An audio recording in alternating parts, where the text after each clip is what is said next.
三藩市有好多小朋友同青少年平日依靠學校膳食作為佢哋嘅主要嘅營養來源。每到暑假，三藩市市和縣政府都會出手協助填補呢項需求。從8月9號到8月15號，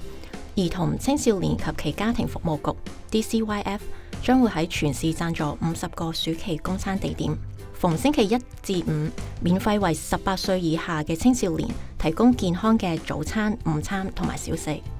無需登記，無需身份證明，無需證明經濟需求。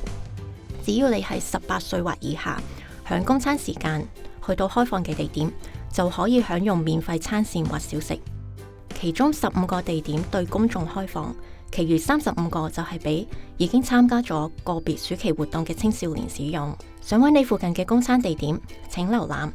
dcyf.org 嘅營養頁面，或致電311或211，或下載使用 CA Meals for Kids 手機應用程式。DCYF 已經為三藩市嘅青少年提供免費暑期膳食超過25年。